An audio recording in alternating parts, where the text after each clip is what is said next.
Hey, welcome to Sports Unfolded, episode 34. Ron, How are you, Eric? I'm doing good. Yourself? I'm ready to go, man. I've been anxious. Every week I'm like a little nervous saying we're not going to have enough to cover, and then, the sports world always keeps turning things upside down. Well, of course, that's what sports does. It just keeps giving you more fuel for the fire every week, and it did not disappoint this week. It did not. But let's start off with our leadoff story. And the New England Patriots made a few interesting moves this week. First, trading their all-pro cornerback Stephon Gilmore to the Carolina Panthers for a sixth-round draft pick in 2023. What are your thoughts on the move, producer? Well, if I had it my way, I would never have traded Gilmore, because in this league, it's a passing league. You need corners. You need corners on both sides of the field to even compete. Now, unless they're planning on doing something with all that money that they just saved. Well, actually, they cut him probably because they couldn't afford to pick up Collins. It's kind of Collins is another issue. I want something to come that is going to help the Patriots. And that is not Jamie Collins. It is maybe an offensive lineman. Whatever that may be. I'd like an offensive lineman. That's what I really want. Yeah. If you're cutting him and you're going out and getting some guy that is probably got another year or two left in him, that's still a free agent, and I don't know who that is. I don't know. But that's what I would want. That's the only reason why I would cut Gilmore. The only reason. Here was the biggest issue. They played well against Tampa. Yeah. And they didn't have Gilmore, so now they feel like they don't need him. And I think that's ultimately what made this move happen, because if you look at it, it doesn't make sense. I don't understand. I understand he's devalued at this point with the injury. He's 31 years old. You can look at it in a couple different factors, but a sixth-round draft pick 2 years from now, I don't understand what they feel they're getting, if that's some kind of equal value. You're going to get a sixth-round draft pick. Granted, Tom Brady was a sixth round, 199. We know this. But, again, if you were going to say a cornerback in the sixth round, what's the odds that he's going to become a Stephon Gilmore? There's not a lot. None. So it didn't make sense to me on the draft pick. To me, I would have been happy with a fourth, maybe a third or a fourth round draft pick. That, to me, would have made more sense than what they did getting a sixth round draft pick for it. But, again, we talked about this before. Bill Belichick continues to make moves. And without Tom Brady, they're not working. He tried Cam Newton last year. It didn't work. Oh, wait, that didn't work? It didn't work. Damn. We've got a rookie quarterback this season. He spent a ton of money, tried to get a lot of talent. They're 1-3. It's not working. This move, to me, just is another example of where we're going as an organization. You could have got away with this 4 years ago with Tom Brady. I don't think they get away with it now. They needed Gilmore if they were going to try to make a playoff run. He's back in another 2 weeks. That would have solidified that secondary, and now hopefully those linebackers and defensive linemen were able to get some pressure, because the secondary was able to control the receiving of the opposition. I totally agree with that. I don't think this team can recover without Gilmore, because you got to play Buffalo twice. You have to still play Dallas, even though Gilmore wouldn't be back in time, but you still have to play them. You're going to play some tough offenses, and I'm sorry, they're going to get tested. Yeah, so I mean, this is a good 3-week stretch for them, where look, they got Houston this week, and Dallas next week, and then Jacksonville the week after that. So they've got to go 2-3. No, 2-1. I'm sorry, 2-1 in this. 2-3. No, 2-1, yeah, I don't know. We had an extra loss. They got to go 2-1.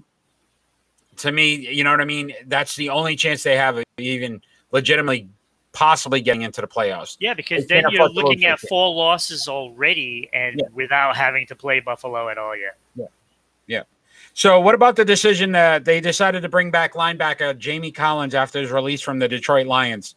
I don't think it's that. I don't think it's that bad of a deal. I mean, I saw as soon as I saw him getting cut, released. I knew Bill was going to sign him. Now, the thing that worries me is why he's signing him. Mm-hmm. I got a feeling Hightower is getting some pressure right now because he has done absolutely nothing. And I think Jamie Collins is going to take some of his playing time, and we might see a Hightower trade. So the amazing thing with Jamie Collins is the only place he seems to do well is in New England. Yeah. So he's got 25 and a half sacks in his career. 17 and a half have been in New England. Yeah. So in 5 years with Cleveland and Detroit, he's gotten 8 sacks.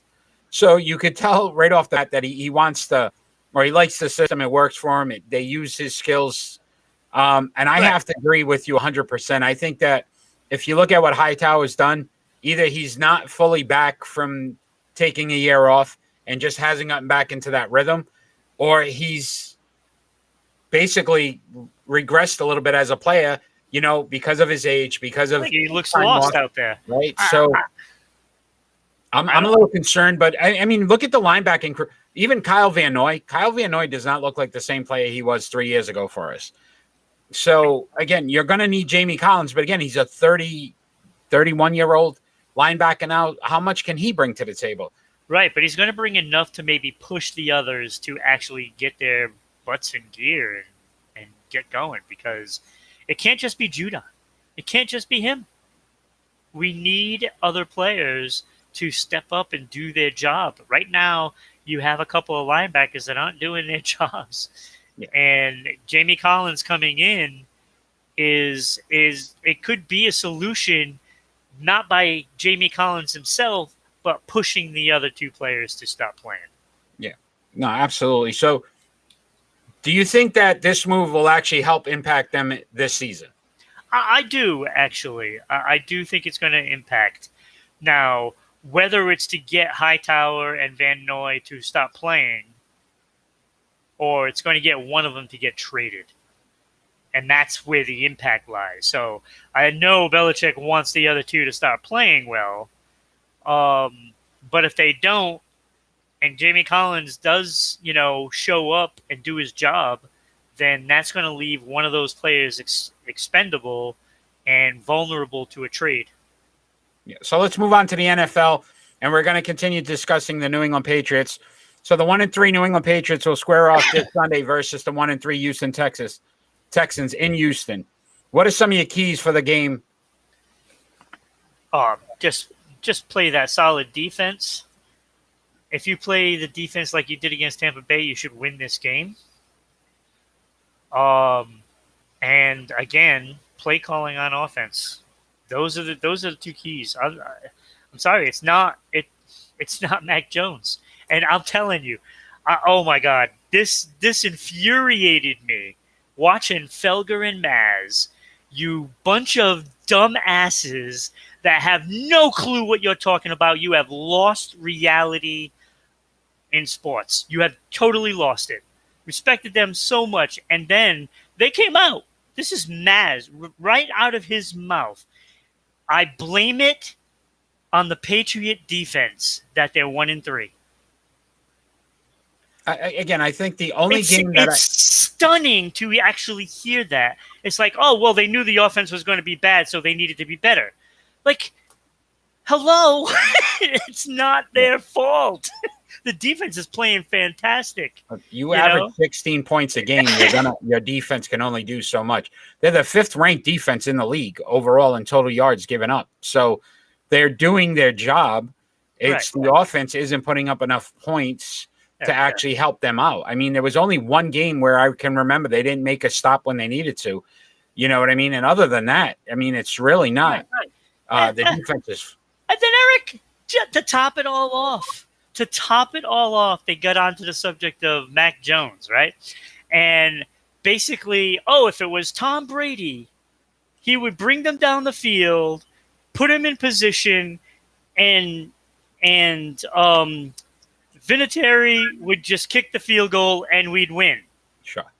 Okay, so I'm thinking it's like, well, Mac Jones did bring him down the field, did put him in field goal position to win, and then Nick Folk missed. Yeah. How is that on Mac Jones? No, How is that on him? There And was that. they said, oh, his quarterback rating is terrible. It's bottom 5. It's like, yeah, well, when you got a receiver that doesn't catch the ball, pops up, and gets intercepted, that's what's going to happen. If you're not giving him the tools to get down the field, then that's what's going to happen. Yeah. And Thanks for the just join. makes no sense. Turd Mistress, RTS Gaming, and Sway Kid. Thank you for the bits as well. Appreciate you. So I looked at it. I looked at a couple things. Houston is a 28th ranked defense in total yards. Yeah. They give up the 6th most rushing yards, the 11th most passing yards. Look, as an offense, this is a dream. Yeah. So Josh McDaniels should be dialing up whatever he can to say, look, we're going to run the ball. We're going to throw the ball. We're going to throw all the – to Kenny's point, right, we're going to add more than 20 plays, right? It's going to be – this should be a 40, 50-play game where, like, hey, we're going to add some stuff in here this week because we got an opportunity to take advantage of this defense if they're smart. Again, a couple of things, though, turnovers, they've got to control them. They have to make sure that those penalties, right? Penalties and turnovers have killed them. And even if it's a bad team, you keep a bad team in it if you make those mistakes. Right. Here's my concern for the Patriots. There's a possibility that 4 out of their 5 offensive linemen will be out this game. That concern. I don't know if that's a good thing or a bad thing. Right. So you talk about penalties. terrible. Yeah, but again, you talk about penalties. Now there's no cohesion. You talk about just not understanding, what their assignments are. It's concerning. Hopefully, 1 or 2 of these guys are back, so you're only down 1 or 2 offensive linemen. But 4 is very concerning. On the other side, though, Houston has the same problem. A couple of their offensive linemen are down. I think Danny Amendola might be out. I think their running back might be out. So, again, some opportunities for New England. But we'll have to see, again, how the coaching decides to approach it. If they play it soft and decide that they're just going to, not want to take chances and not want to let Mac Jones decide to take over a game, we could be in for another close game. We could be in for another 17, 18-point game, and that might not win it for him. Yeah. I got to say that I think this game could be a coming out party for Mac Jones. I think this is the game that they want to start letting him throw the ball down the field because it is Houston after all. Like, we're not playing Dallas yet, so this is a good time to try some of those plays and get them sorted out. So that way, when we do play Dallas next week, then he might have that in his repertoire to have more confidence in basically, I think the coaching staff needs the confidence in Mac Jones, which they should already have. He took a big step against Tampa. I truly think, after the game, we did our show, and I truly think he outplayed Brady in that one game. I'm not saying he's better than Brady. I'm not saying he's the next Tom Brady. What I'm saying is he outplayed him. Oh, right. And there's a really good opportunity here where, look, let's take the next step with this kid this week. And if you do it and you do it right, going into Dallas, that gives him a fighter's chance. Yeah. And that's what you're looking for. Realistically, look, at this time, we've got to understand we're not the New England Patriots of the last 20 plus years. Nothing's going to come easy anymore. They've got to take these baby steps, and if they do it correctly as a coaching staff, it's going to make the difference. So they got to show that they believe in Mac Jones. The coaching staff has to show that, because there's only so much that the team can do. If they don't see you as a coach having faith in that quarterback, then how are those players going to? Yeah, absolutely. Let's talk about the LA Rams. They defeated the Seattle Seahawks last night to improve their record to 4-1, while the Seahawks dropped to 2-3. But that wasn't the biggest story of the night. Star quarterback Russell Wilson suffered an injury to his middle finger on his throwing hand. Early indications are it's a badly sprained finger. What would you say is the outlook for the Seahawks if Wilson misses an extended period of time? Well, they do have Geno Smith, and normally that would be a joke. Joke. Are you serious? Right? Go ahead. I'm listening. Like, I don't think that they would make the playoffs if it was a long-term thing. Like, Geno Smith is not Russell Wilson. But in a couple of games, I think he plays well enough to move the ball. You gotta think that they'd have to play better defense. Like, you have to play solid defense in order for that to happen. So they're one of the worst defensive teams in the league. They've given up the most yards on average. So that's not a good sign. No. Russell Wilson hasn't missed a start in his career, so 149 straight starts as a rookie. No. But I would say this, if you think about just the confidence overall of where this team was anyway to begin with, he was doing all he could just to try to keep them afloat, keep them up. I'm sorry, Eric. I'm laughing at Tez because he's a Colts fan. The Colts fan, and they got their first win, and he's all excited. Look at him. Yeah. He hasn't been. You notice he hasn't been on recently because I think he realizes that we would have tore him up. So, Cooling, thanks for joining. Kenny, thanks for joining. But overall, again, Geno Smith being his backup, I don't know if I'd be too confident with that. Well, no, but I mean, at least he can move the ball, and you're getting the same type of quarterback. He basically sealed the win for the Rams last night. Oh yeah, well that. You get two things from Geno Smith: is you can remember all his bad Jet years, and is an interception due every game. And again, we resort back to that Jet theory that I have, and I think it's pretty solid. The Jets destroy quarterbacks. Yeah, so we'll have to see. Hopefully it's nothing serious. He's been able to play through a lot of injuries, but that streak might be over. I mean, that finger didn't look right. No, it did not. So, that thing was like flopping. He was like, it's over there waving to everybody. Yeah. And then he can't grip a football. I mean, that's the most important thing he has to do. So we'll have to see how that. And don't forget, I don't know how bad it is, but Stafford also injured his finger. Yes, he did. But he seemed like he got through it. And again, like 5 different bandages on it throughout the game. Yeah, it'll be interesting to see how that works out. Again, that division just got a little easier for some of those teams because I think without Russell Wilson, that it's a 3-team race now. That's how I look at it. San Francisco. So let's move on to the biggest mistake the Jacksonville Jaguars have made in their franchise's history, and that was hiring Urban Meyer as their head coach. So Myers was recently spotted at a bar in Ohio with some females enjoying his night, we'll say, right after their loss to the Cincinnati Bengals. What, if anything, should the Jaguars ownership do about this incident? All right. So my take on this is that this guy is a piece of scum. Okay. Because you know damn well that was not the first time he was with that woman. You know damn well they were way too comfortable together. They were way too comfortable together. We don't know what song was on. So for the record, I mean, it could have been a song where that was appropriate. No. No? Okay, he's a married man. That I agree with.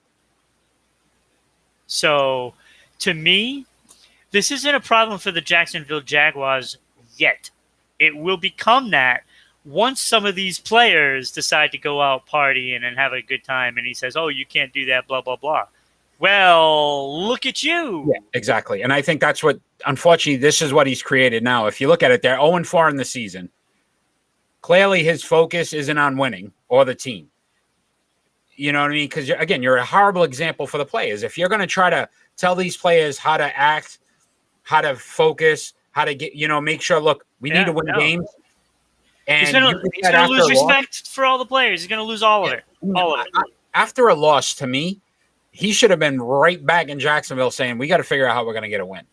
Like, we're getting closer, but again, it's still an L, and you're 0-4. My focus would be on getting back, figuring out with my coaching staff what we need to do to improve to get that first win under our belts. It's not going to get any easier. And the only thing that was under his belt was that young lady's derriere. That's what was under his belt. Yep. The thing that I started to look at is this too. It was his bar, right? So first of all, he's not paying for a single drink. Right. They're going to blame the alcohol factor. I've heard that now that, made him make some poor decisions. But he The damn poor well he's decision doing was- it every night. Listen, the poor decision was he should have never went there in the first place. He should have been on a plane back to Jacksonville to figure out how to get a win. This isn't college football. And I think that's the atmosphere he's still, mentally in, is that, look, it's good. It's fun to party, have some fun, let's have some frat parties. Let's go. This is the NFL. And if you continue to do behavior like this, it's just going to continue to destroy this team. So let me ask you this question. Should the Jacksonville Jaguars fire Urban Meyer?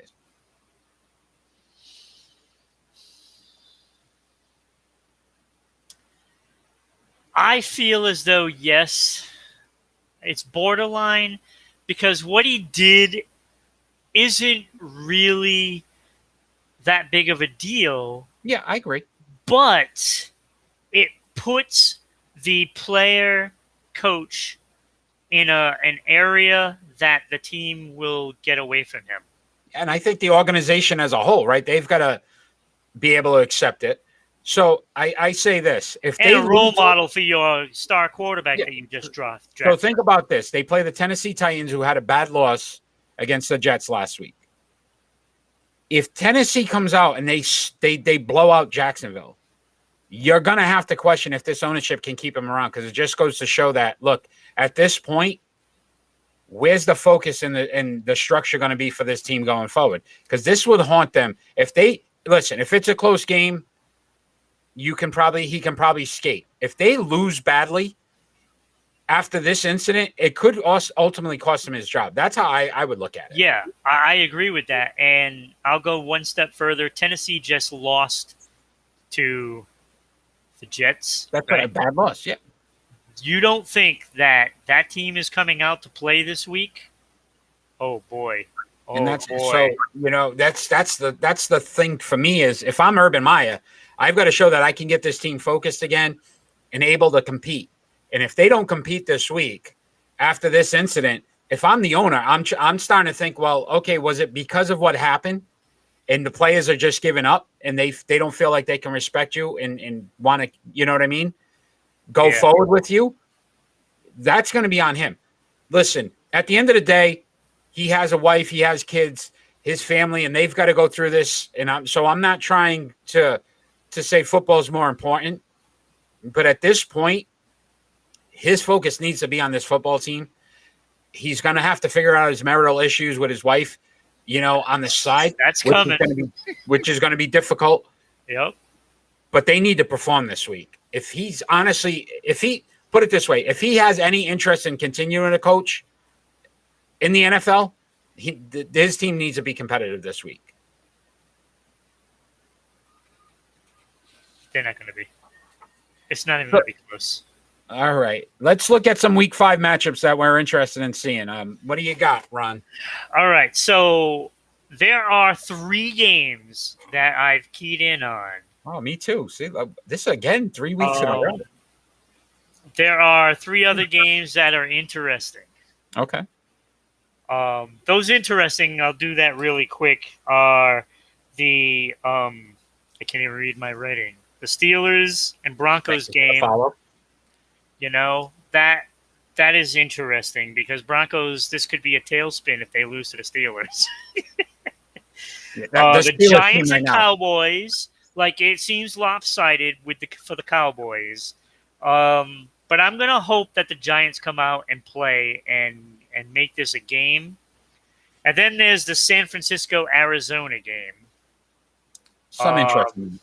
It's a little interesting. I don't think they're going to match up to Arizona, but but those are the interesting ones. But the key games, I have the Packers and Bengals. Both 3-1. Yep. It is in Cincinnati, and that's exactly it. If Cincinnati wins this game, oh boy, that's going to change that division. And then the Chargers and the Browns. The Browns. Yeah. I can't. read my own writing with my glasses. The Chargers and the Browns, of course, they're both 3-1. Yep. So which team is going to be the team that actually starts to show their dominance? Exactly. Chargers are at home, so that is a good one. And then I have the Bills and Chiefs, of course. And I know the 3 games. You had the same 3. Yeah. So the interesting part, right? Let's look at. So I've started to hear that the interesting part, the Bills aren't for real. They've beaten some bad teams. The one loss was to the Steelers, who they should have never lost to. Right. Here's their chance to show that they're for real. They've given up the least amount of points in the NFL. Josh Allen is taking off now. The Chiefs have not looked good, even with the win last week against Philadelphia. It was close for a while. Yeah, and that's Philadelphia. Like they had no business being in that game, and they kept hanging around. Cool. That defense for Kansas City is not very good right now. Yeah, so to me, it's going to be interesting to see if are the Bills for real. This is that chance. Yes, this is their chance to say, look, we're going to be the team on the AFC.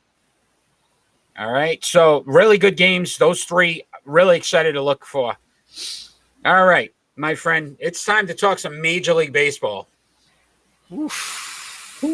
But first, if you're joining us, we're live on Rhode Island Broadcasting. We're on every Friday night at 6 p.m.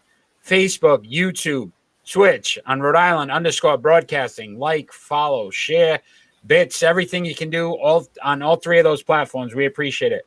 Follow us at Sports Unfolded on Facebook and Twitter, at Broadcasting RI on Twitter, Sports _Unfolded on Instagram, and you can listen to us on podcasts on Amazon, Anchor, Google, and Spotify. So many different ways to watch, listen, support. We appreciate all the support out there. You guys have been great. A lot of Twitch. A lot of Twitch. The Wrestling Dennis just joined us. Your walls are warped. He's like in a Puff Daddy those early 2000 videos. I like it. He still thinks it's Thursday. Yeah, he's a little confused, I think. Hey, let's move on to that Major League Baseball. So we got the divisional series going right now. So we got 4 teams that are involved. The 8 teams that are involved. Producer, let's throw those up there real quick, and let's see what we got here. So we got the series, obviously, the Tampa versus Boston.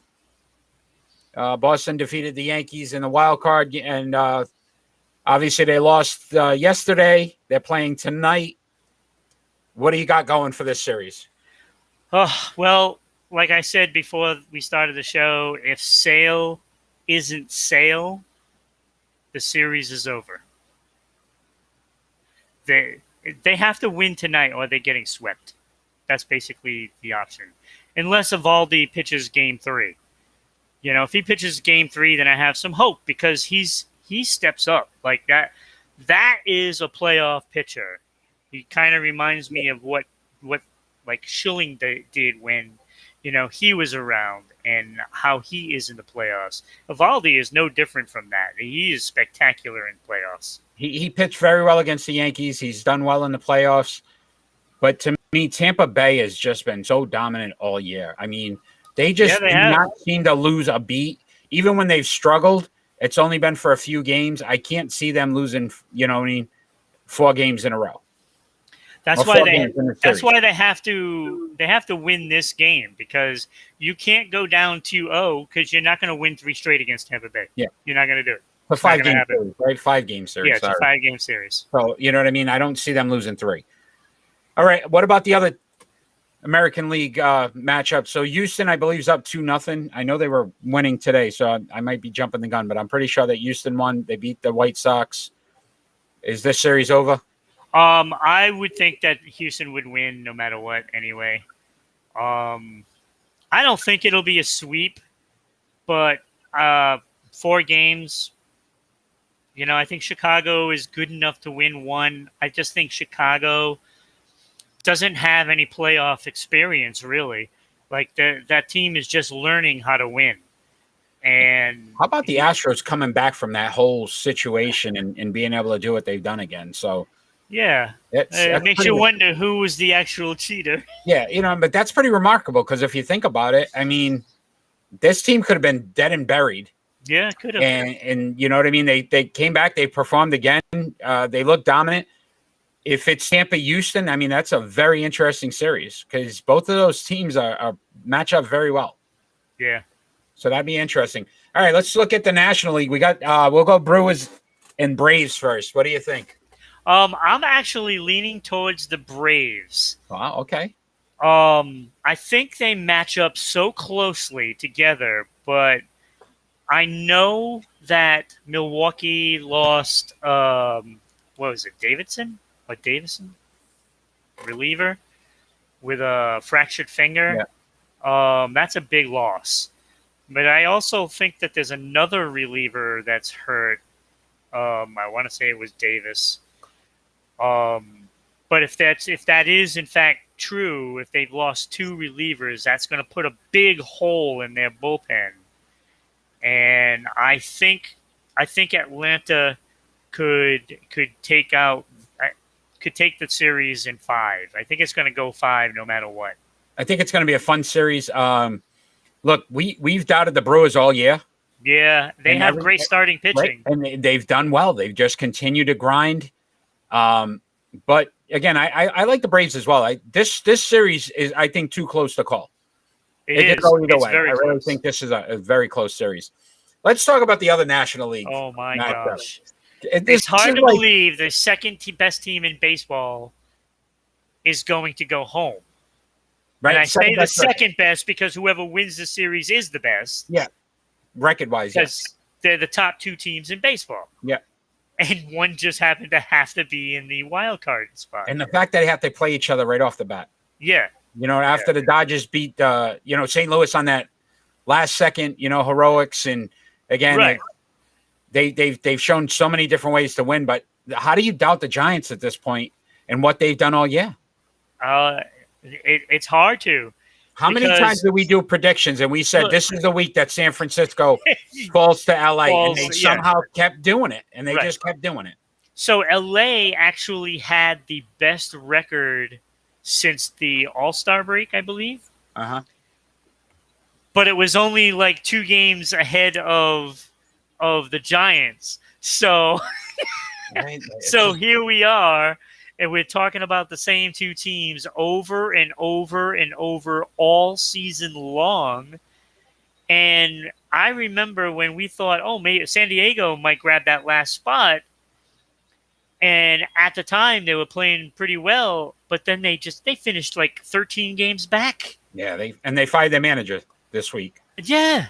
So and it's amazing how teams can just collapse. I mean, and now we have the pleasure of seeing 2 of the best teams in baseball play each other.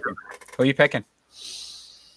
I'm putting you on the spot here. I have to do this. All right. So based on who's pitching today, I would have to say I would have to go with Dodgers. I'm talking the series in 5. Yeah, Dodgers in 5. Wow. Okay. I am done doubting the Giants. And I literally want to see the betting community fall to the ground because there's so many people that are going to win based on the fact that if the Giants pull this off, I don't remember what they were at the beginning of the year, but there's some astronomical numbers. Like they were not favored to do what they're doing. That these betting establishments are going to literally go crazy. They're going to go up in flames because they're going to have to pay out so much money. You also got to look at it this way, Eric. Think about those years with the San Francisco Giants winning championships every other year. Yeah. Uh-huh. They were on odd number years. Yeah. Just saying. This could be it. So we got Astros, we agree. Braves Brewers too close to call. We're going Rays. And we're splitting on the Dodgers Giants. We'll have to see. I'm not sure these series will be over by the next show. I didn't even call the Sox and Rays series. You don't have to. Because Sale wins tonight, and then they have Evaldi going next. So they're going to beat the Rays. I got you. Okay. Just saying. All right. Let's move on to our triple play. And I always got to throw some hockey in here for you. So this week's triple play is, which of these last season NHL points leaders would you start, bench, and cut? Connor McDavid, Leon Draisaitl? Draisaitl. I almost got it. And Brad Marchand. All right. So I'm first this week. So I'm starting Connor McDavid. And I just look at it. He had 105 points, 33 goals, 72 assists. So not only was he scoring, he was getting his teammates involved. The only negative, he was the worst in the plus minus. But again, I think that's more a result of the team he was on. They underachieved in the playoffs, and it's probably because they couldn't stop anybody else. So a plus 21. Leon Draisaitl. Why can I not get Draisaitl? Benching, 31 goals, 53 assists, plus 29. So when he's on the ice, team performed better. Plus 29, very good. Positive player on the team, which means I cut Brad Marchand. 29 goals, 40 assists, plus 26. Listen, yes, he's a Bruin, and I told you we weren't going to agree with this. But I look at the plus minus, and then I just looked at what Connor McDavid did. His numbers were just so far in between these other two guys as well. How does he not be your starter? That's my triple play. Okay, so let me enlighten you, Eric. Enlighten me. Enlighten you. Please do. There are two players on this list. Yeah. That can create. Yeah. In any situation. Okay. Two. I'm listening. The first one is number one, and I would start him, and that is Connor McDavid, who is the best player in the league right now. Got it. The best player. I called that one. Good. Like, I don't care what the numbers are. Like, when you watch him play, he is bigger, faster, stronger than anybody on that ice. He creates plays out of nothing. He sees everything. He belongs in the talk with Gretzky, Lemieux, wow. Steve Yzerman, not Sidney Crosby. We're not even going there. There we go again. Those three guys right there. That's the conversation. Is those three guys and Connor McDavid. He is so dynamic. He changes the way teams play when he's on that ice. Benching Brad Marchand. And I'll tell you why. Like, yes, 31 goals for Draisaitl. Yeah, great. Marchand plays every part of the game. Great. Maybe discipline. Sometimes he loses, but he's gotten a lot better. Whether you're shorthanded, on a power play, even strength, this guy comes to play. He is fast. He's got a great shot. He can create something out of nothing. What you might think is just a routine, dump in, he can change that and put offense up. And he gets the numbers to prove it. Leader in shorthanded goals. I mean, you name it, this guy does it. Clutch goals.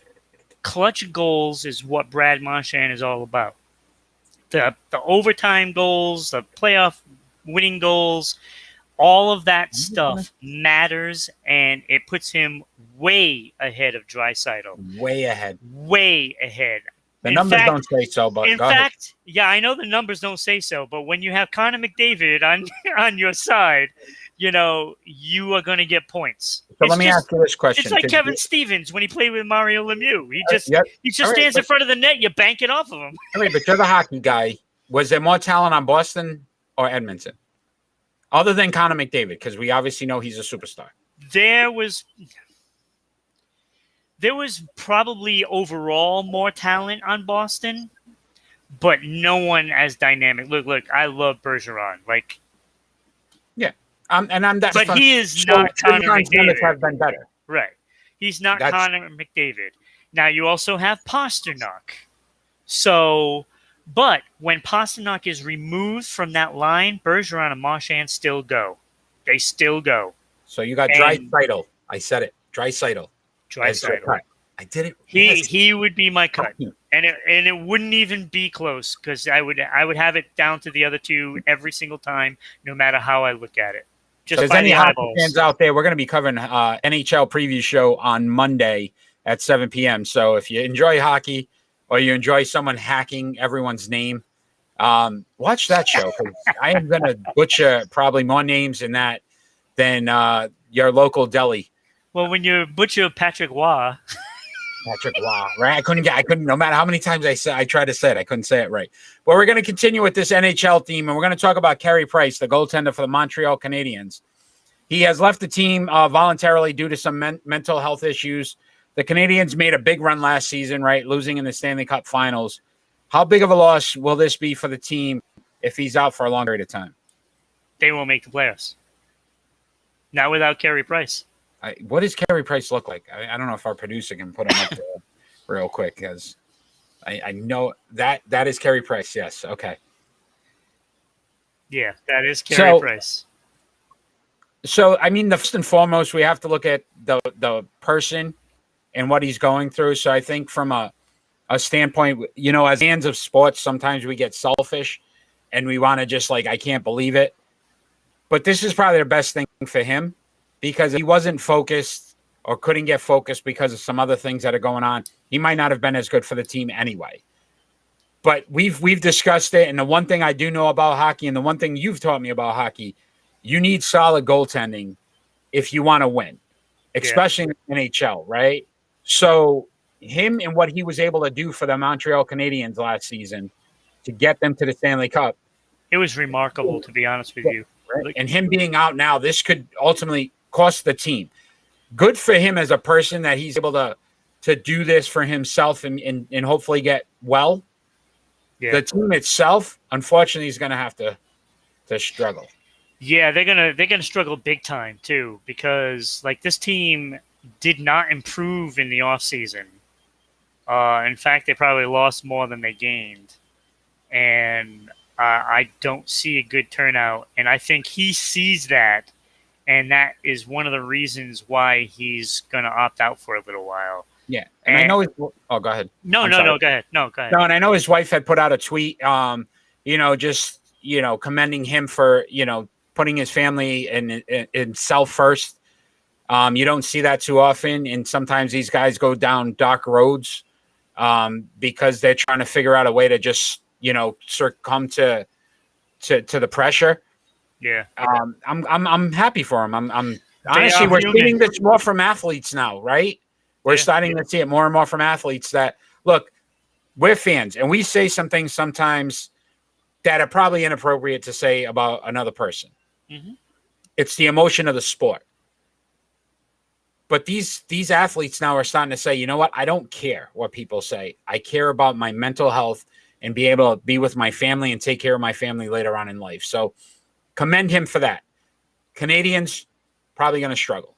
I think we both can agree with that. So we'll have to see how it's the whole Tuukka Rask thing. It's similar to that. I mean, it's actually spot on the same, really.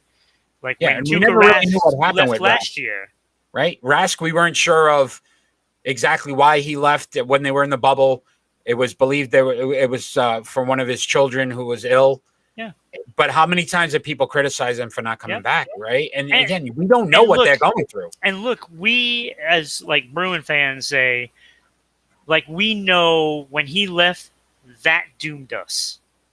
We know it did. And the facts are there because Halak was not Tuukka Rask. Tuukka Rask is a top 5 goaltender in the league. Whether you want to believe that or not, that's the facts. Yep. He's a top 5 goaltender. When he's playing, who you don't want back. When he's playing up to his potential, you're not going to beat him. But the problem is he's a little frail mentally when it comes to, his personal life, and that's not really a dig. I'm trying to figure out a word that describes, his situation at home. It's a frail situation, and when you choose that, all the fans feel like, oh my God, he just abandoned us. But he's just trying to do what's right for him and his family. It's the hardest thing to do in sport. It is hard because you don't think that he was probably in tears when he left the locker room. We don't look at the human side of athletes. We really don't. We look at it's our team, and it's listen. I'm probably the biggest example of if you look at Tom Brady and what he meant to the New England Patriots organization, and somehow I just can't get over the fact that he left. I just can't. I blame him as a person for leaving, and it's not him. He made decisions, and it's okay. We do that, and anybody will do that. You want to get a new job. I'm not going to sit there and go, Ron, what are you doing? You left the job. I can't believe, right? Yep. But as fans, we can't seem to get past those hurdles. And now that we're starting to see athletes just decide that, look, mental health's more important, and I'm not going to succumb to the pressure of what the fans want. I'm going to do what's best for me as a person. I think we'll start to see these guys getting help prior to and not having to take time off during the season because they'll understand that, look, during these off seasons might be the most important time to start to get your mental health right so that you can go into a season and be prepared for it. So, Carey Price, good luck with whatever you're dealing with, and hopefully you get the help you need so that you get back on the ice. Absolutely. Pick and roll time, my friend. Pick and roll. Pick and roll. Woo. So this is a good one. This is a good one. Different, right? We want to do something a little fun here, and we're gonna sit here and talk about the division leaders. We're gonna split it into two. So you got the 4 AFC teams that are currently leading, and then the 4 NFC teams that are leading, and then we're gonna figure out who has the most pressure that they probably will not be in first by the end of the year. Does that make 4 sense? Being that they will be in first. Yeah. 1 being they won't be. Won't be. So I start off this week. So in the AFC, the 4 division leaders are Buffalo, Cincinnati, Tennessee, and the Chargers. And this is how I got the AFC. At number 4, Buffalo. By far, best team in that division. They got the Pats, Dolphins, and Jets.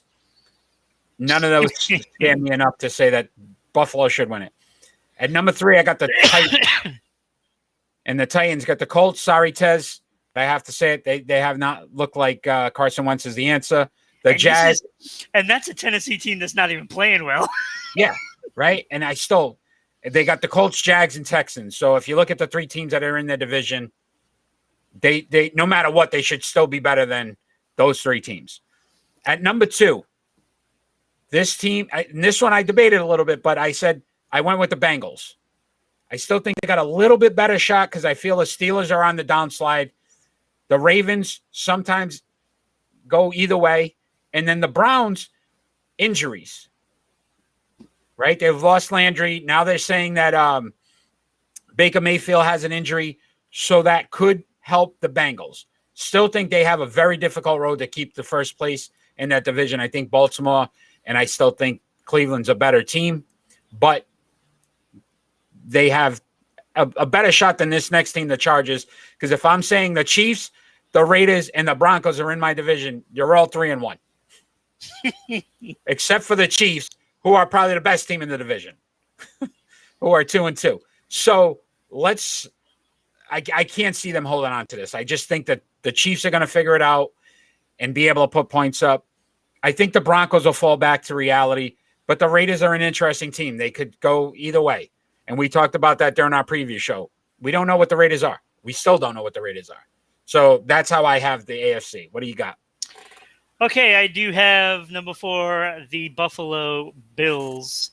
To me, that was easily the no-brainer of the 4. There's no way the Bills are not winning that division. It's just not happening. Number 3, I also have the Titans, and it's for the same reasons that you stated. Look at that division. As bad as Tennessee is playing, There's no way they're relinquishing that division. Not at all. So it did come down to the 1 and 2. Number 2, I actually went Chargers because I think the Chargers are on pace to do what I thought they would do this season. The key is Kansas City. I am not worried about Denver. I am not worried about Las Vegas. I think they're both going to show who they really are, and it's coming fast. So I would not be surprised if the Broncos end up with a losing record, and I would not be surprised if Las Vegas ends up with a losing record. I think both of them will, and the only factor is, can Kansas City now catch up to the Chargers? That is the thing. They're down 2 games, right? Mm-hmm. That's not easy. 1 game. I think 3-1, 2-2. Oh, okay. So 1 game. Oh, 1 game. And they still haven't played each other yet. So it's 2 games. Got the Chargers, Chiefs. So, yep. Again, I could go either way. I agree with you. So you got the Bengals at 1? Look, yeah. So I have the Bengals at 1. Look, I don't think they're going to hold on to it. There's too many teams. How great of a story would it be, though? Right? It would be such a good story. I mean, I would love the Bengals to win that division. Yeah, I'm rooting for them, but I just can't see it. I can't see them holding on, the charge with Cleveland, with Baltimore.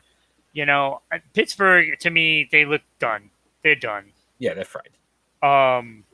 So it basically comes down to whether or not, the Bengals can hold on. And I don't think they can because they're already tied 3 ways. And so it's already difficult. And I still believe that Kansas City is going to win that division. So, I mean, putting Chargers at number 2, they could easily be number 1. Yeah, and I think 1-2, like we said, we could flip-flop it either way, but those are they probably could be 1A, 1B. Yeah. Realistically. All right, NFC. All right, so the 4 teams, the Dallas Cowboys, the Green Bay Packers, Tampa Bay Buccaneers, and the Arizona Cardinals. So I had at number 4 the Dallas Cowboys. Washington football team, the Giants and the Eagles in the division. Listen, Washington's the only close team that could actually maybe make this interesting. Giants and the Eagles, I just think, are going to fight out for the last place. Number 3, I had the Packers. Bears, Lions, and Vikings are in the division. Bears don't know who their quarterback is each week. Supposedly it's Fields now, but who knows? Matt Nagy, Andy Dalton decides his knee's better. Who knows what happens? The Lions are an absolute train wreck, worst team in the league. And the Vikings don't seem to know how to win. So at number 2, I got the Buccaneers. And I looked at it this way. Panthers 3-1, probably the best defense in the league, or one of the best defenses in the league. And they just picked up Stephon Gilmore. So from a defensive standpoint, could give the Buccaneers some problems. The Saints, listen, the Saints still have enough talent, and they get Michael Thomas back after week 6. So they're going to have the Kamara and Michael Thomas. So, again, that 1-2 punch on offense, and they still have a very good defense. The Falcons are the Falcons. The Falcons are just, they get some scraps here and there. So, but 2 out of those 3 teams are very good. So at number 1, I had the Cardinals, Rams, Niners, and Seahawks. Obviously, with the Russell Wilson situation. Turd, thanks for joining tonight. We appreciate it. Russell Wilson, so that might take that team out of it. But then the Niners are still a very competitive team, and the Rams, obviously, are a very competitive team. So they've got 2 tough teams that they've got to face, probably 2 of the top teams in the NFC besides themselves. So that's how I got the NFC. Oh, he's got to drink some water. He's got to get this all in. Here we go. So the number 4. So I have 4 number 4s. 4 number 4s. Okay. Because none of them are losing their spot. I don't think any of these teams are relinquishing their spot. Okay. First of all, well, for fun, I put the Bucs at number 4. They are not dropping out of first place. They are not dropping out. Not to Carolina, not to the New Orleans Saints.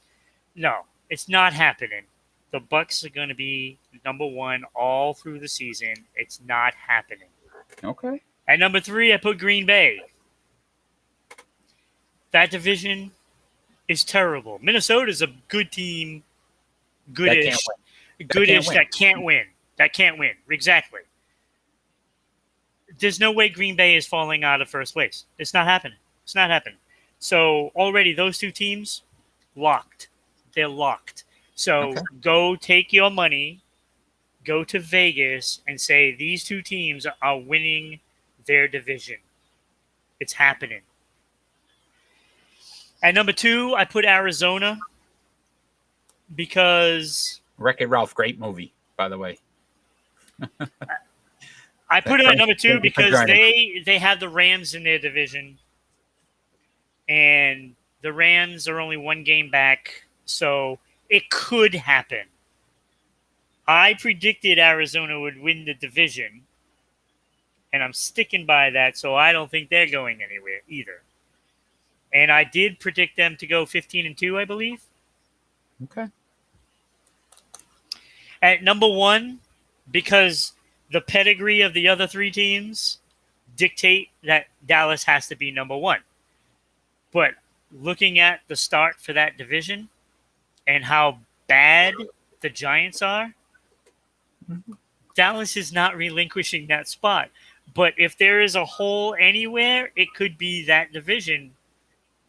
I don't know. We're going to find out this week when Dallas and New York play. So here's where I put the holes in your theory. Okay. Can the Rams make it to the Super Bowl? Yes. So again, they're a bigger threat to the Cardinals, correct? Yeah. Can the Niners possibly get to the Super Bowl? No. Why? They're not good enough. Okay. Panthers, no shot? Nope. Okay. All right. So at least the Rams Cardinals we can agree on. That's why I put them at number 2. Okay. Now, Dallas, hey, if New York win this week, then New York is in play. Washington is still in play. You know? Maybe the Cowboys are looking past because they face New England the following week and they're getting a little nervous. Yeah, maybe. But, I mean, like, legitimately, I think all 4 of these teams win their divisions. All right. So let us know how you think we did. We appreciate all the feedback. Let's move on to our face-off, my friend. Face-off? I don't even know what the face-off is. So I never know. One of us is going to have to agree with this, and I don't know if either one of us can. Yeah, but should the NFL have allowed Josh Gordon to return to the league? So one of us is for this, that they should have. So the fans that are watching right now, does anybody want to, who's for and who's against? Wrestling Den. Let's jump in here. RTS. Strong. Third Mistress, we know went to bed. Tez. I don't know if Tez is still out there. But should Josh Gordon, who should be for Josh Gordon being able to return to the league and who should be against? If not, I'm first. I get the pick. Ron against Eric Ford. Oh, it's a win for you. I call it already. Go ahead. I start, don't I? Yeah. All right. I'm going. So in our society, we have a court system that obviously, right, you go between to decide if you're guilty or innocent. The NFL has the same policy. Basically, look, they've gone through all the records. They've seen that he's gotten himself clean, that he's able to produce at a level that wouldn't embarrass the league. It just makes sense that they bring him back. I can't even say this with a straight face.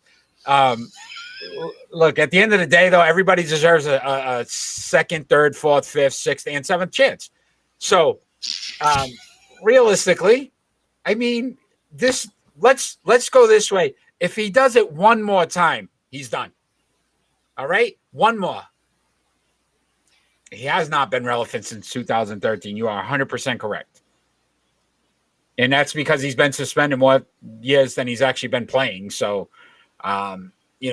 Strong, you hit that you nailed right on the head there. But go ahead, Ron, you're for it. Do I even have to say anything? I think I argued for you. Yeah, you did. You did. All those chances. How many chances does somebody get? So, You know? look, we've done this before in face-offs. Instead of just facing off, we're going to just both agree that this is the dumbest thing this league does. Like, this made no sense. No. Okay, look. First of all, you know damn well he's not clean. He is addicted to it. He's addicted. He can't stop. It's not going to happen. He's going to keep doing it and keep doing it, you know, and Strong nailed it. Like, this dude, why even bother? Like, right. What's he going to do? Exactly. Like, yes, the Chiefs have all these weapons, so maybe he gets, but it didn't work for them when they got other players as well. Like, I mean, he's irrelevant. He's irrelevant. Wait, who did he sign with? Kansas City. See, right there, you know, it's like it just goes to show that somebody said something to the league, and because there's no way that he's already signed with somebody. See, look, this is the NFL in a nutshell. They have teams that want players, and they have to become eligible to get, and those teams make a phone call, and then, you know, it's like, oh yeah, well, maybe we will do it for you guys, and if a couple other teams agree, then you know we'll let him play. And you know, there was a couple of teams that were interested in signing him, and they said, oh yeah, but they didn't know that Kansas City was already, you know, putting their claws into him. So again, this is the NFL giving something to a team that they want to see win. Don't you think that they want to see, you know, Kansas City win the Super Bowl? I mean, Patrick Mahomes is their guy right now. The face of the league right now. So the funny thing about this as well is we've discussed today on this show about Urban Meyer and possibly getting fired, right? And I'm not saying that Urban Meyer, what he did isn't, we're not condoning it. We're not saying it was right. But in the grand scheme of it, if you think about what Josh Gordon's done and the fact that he's got X amount of chances, if Urban Meyer does get fired because of this, he's probably not getting another job in the NFL. No. But yet this guy, and I think, you know, Strong said it correctly, he's a clown. He doesn't take it seriously. How many chances can you give a guy before he realizes, like, look, dude, you shouldn't even have this opportunity again. And I'm tired of the NFL, like he's banned for life, and then a year goes by and he went to rehab. Well, he's done this 7-8 times now. Yeah. Give it up. Yeah. NFL, smarten up. Like, look, he made I'm giving you this one because I couldn't even argue this. No, it's unarguable. It's unarguable. Like, how many times do you break the rules before you get another chance? You know, like, I mean, look, it's the same thing with steroids in baseball. It's the same thing. Most guys, right. Pete Rose, Major League Baseball said you're never getting in the Hall of Fame. Guess what? He's never getting in the Hall of Fame. So, not as long as the commissioner that's in is there, you know? Once again, if you're joining us, we're live on Rhode Island Broadcasting. We're on every Friday night at 6 p.m. on Facebook, YouTube, and Twitch. You can subscribe on Twitch on Rhode Island _broadcasting.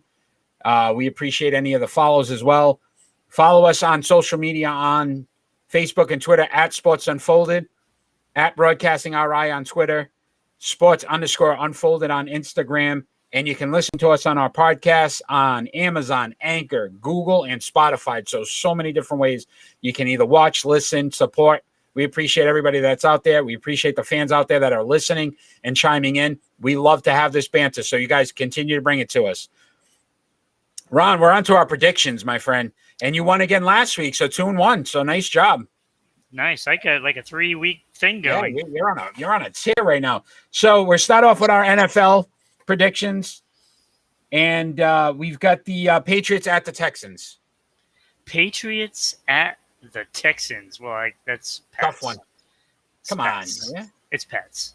Right. The Texans are terrible. I mean, come on. Browns at Chargers. I am going to go Browns.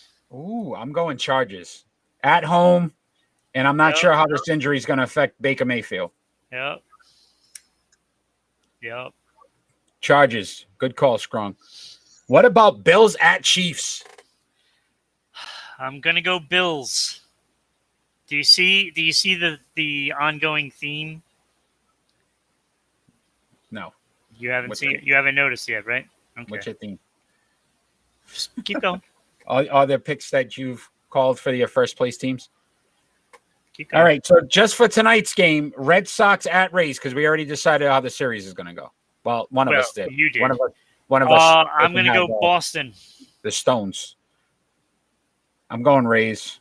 They're going to sweep them. Rays tonight. Big game. Best two teams in baseball. Dodgers at Giants tonight. Just this game. Who wins it?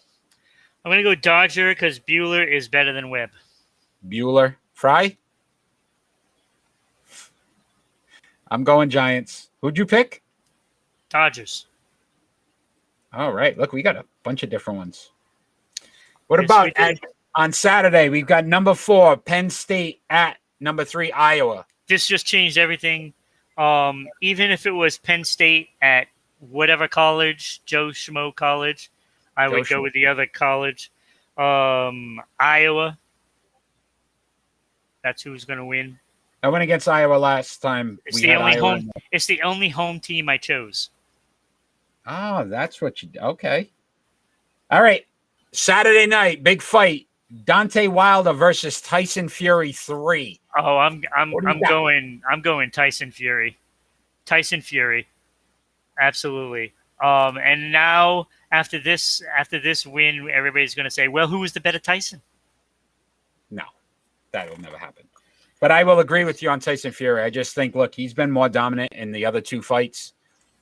And I think Wilder, unless he gets him with a really good shot, because that's what he has. He just has a big hand there. If he can get him, he might win, but he hasn't seemed to show that he could do that.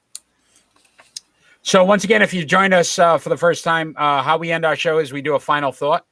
And our final thought doesn't necessarily have to be sports related. It could be about anything going on in the world today.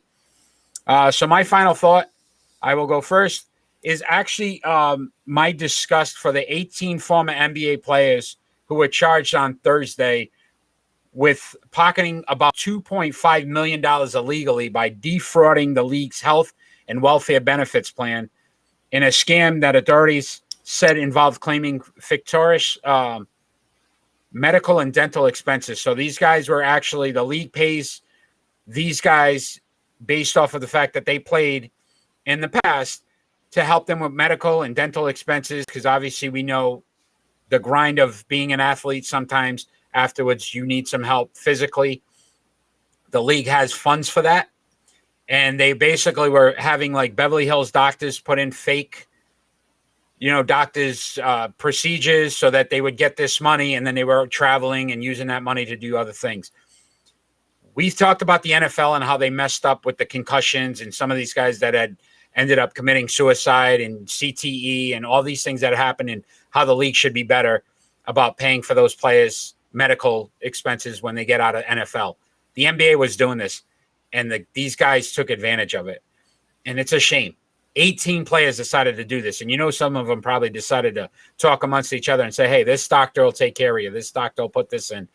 And it's a shame, because it goes to show that no matter how a league tries to take care of you afterwards, you're going to find a way to try to, screw the league, screw the system. And it's wrong. And these guys should be ashamed. And I hope they get prosecuted, because there's people out there that are paying medical bills and the expenses now that can't even do it. And these guys were just taking advantage of a system just so they could go travel or do whatever, or buy a car, or buy a house, whatever they wanted to do. It was wrong. And they should be ashamed. That's my final thought. Oh, they have that list out somewhere? Because I got to. They do actually have. Yeah, there's. You can see who's. I know Sebastian Telfair was one of the players, former Celtic, kid out of high school. There's a few names on there. It's pretty. It's a shame. Pretty interesting. It's despicable, to be honest with you. All right. So my final thought is an extension of Carey Price and Tuukka Rask, another one of those players that have fallen into this category. And there's players in sports all over the world that are going through these issues. We've seen it in the Olympics. We've seen it in tennis. We've seen it everywhere. There is a concern for the health of these athletes. And I'm not talking physical health. It is the mental health. Now, some of these players, when they come out and say something, they get backlash It's like, oh, come on, you're making millions of dollars, blah, blah, blah, blah, blah, blah, blah. Well, that doesn't necessarily mean that you can't fall victim to, a silent disease like Mhm. mental health problems. We just, as fans, need to understand that just because a player is making all that money, they still can fall victim to many things.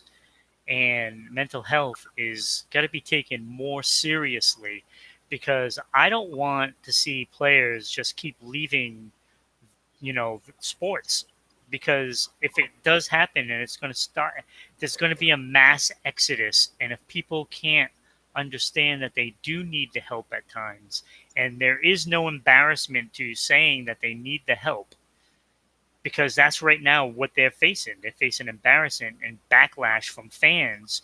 And, if you're not popular, then you're not going to get those endorsements and stuff like that. People need to understand that they are human. And we need to take a look at ourselves when we interact with fans. And we say it on here a lot. And we're all guilty of it.